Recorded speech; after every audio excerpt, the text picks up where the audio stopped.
औज़ुबिल्लाहिमिनश्शैतानिर्रजीम बिस्मिल्लाहिर्रहमानिर्रहीम अस्सलाम वालेकुम व्यूअर्स। तो की हाल चाल है तुहाडा? खैर खरीत नालों उम्मीद है ठीक ठाक होवोगे। तो अज दी असी अपनी प्योर देसी रैसपी लैके आ गए हाँ, जिसका नाम है गुड़ की गचक, जिहड़ी बनाने च इंतहाई आसान तो सियाल च बहुत पसंद की जाती है। सब तो पहला असा 125 ग्राम के करीब गुड़ ले लिया। उस तो अलावा असा थोड़ी जी मूँगफली ले ली है, जी असा छिल के जिहदे दाने कढ़ लए ने। तो सब तो पहला असी जिहड़ा गुड़ लिया उन्होंने चंगी तरह असी कुट लांदे, इंज बरीक कर लांदे गुड़ नूं। तो उस तो बाद असी अगला प्रोसैस शुरू करने हैं, जिहदे च लई एक असी पैन ले लिया, उहदे विच इहनूं असी गुड़ नूं शामिल कर देंगे, पैन दे विच उल्टा देंगे।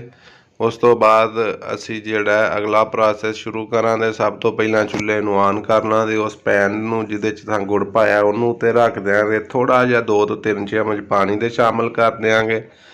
उस तो बाद असी इहदे विच 1 ਤੋਂ 2 चम्मच ही कुकिंग ऑयल का शामिल कर देंगे। घ्यो या कुकिंग ऑयल जो तुहाडा दिल करे वो तुसी लै सकदे हो। कुकिंग ऑयल शामिल करके असी इहनूं मीडियम टू लो फ्लेम गुड़ नूं पका लांगे। इहदे उत्ते ए वेखो माशाअल्लाह गुड़ पिघलना शुरू हो गया है। जिवें जिवें पिघलता जाएगा उवें उवें ये गचक दा जिहड़ी है तैयार होंदी जाएगी। और वेखो माशाअल्लाह गुड़ जिहड़ा साडा पिघलना शुरू हो गया। मीडियम टू लो फ्लेम पकाना, ज़्यादा तेज़ तुसी पकाओगे तो गुड़ जिहड़ा साडा वो जल जाएगा। है वेखो सारा गुड़ जिहड़ा वो पिघल गया है। तो हुण गचक बननी जिहड़ी साडी शुरू हो चुकी है। इनू नाल नाल चलांदियां भी रहना ताकि साडा गुड़ जिहड़ा चम्मच नूं हिलांदियां रहना ताकि साडा गुड़ जिहड़ा वो सड़े ना।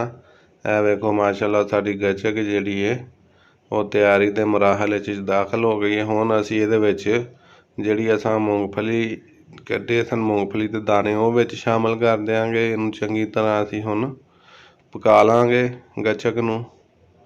है वेखो माशाअल्लाह इहदे ते गोल्डन कलर आउणा शुरू हो गया। आस्ता आस्ता है जिहड़ा गचक का असल कलर हुंदा है उहदी तरफ जाना शुरू हो गई है। इनू नाल नाल हिलांदे रहो ताकि ये सड़े ना। तो जिहड़ा फ्लेम है वो ज़्यादा तेज़ नहीं करना।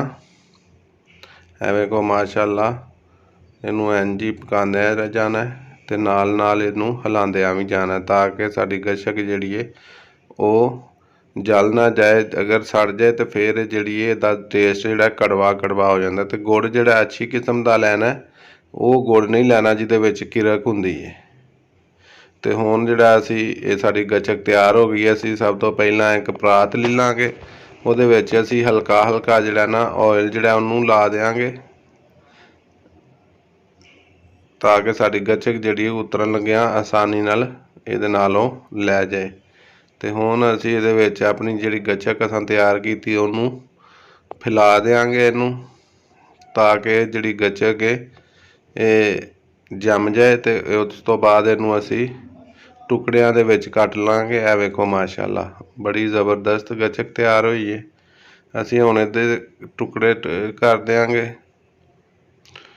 है वेखो इंज छुरी दे नाल तुसी इहनूं पूरी तरह ठंडिया नहीं होण देना, उहदे तो पहले ही इहदे इस तरह छुरी दे नाल टुकड़े कर लैने ने। ते अज दे लई इन्ना ही। सानूं दिओ इजाज़त, मिलने अगली वीडियो च। अल्लाह हाफिज़।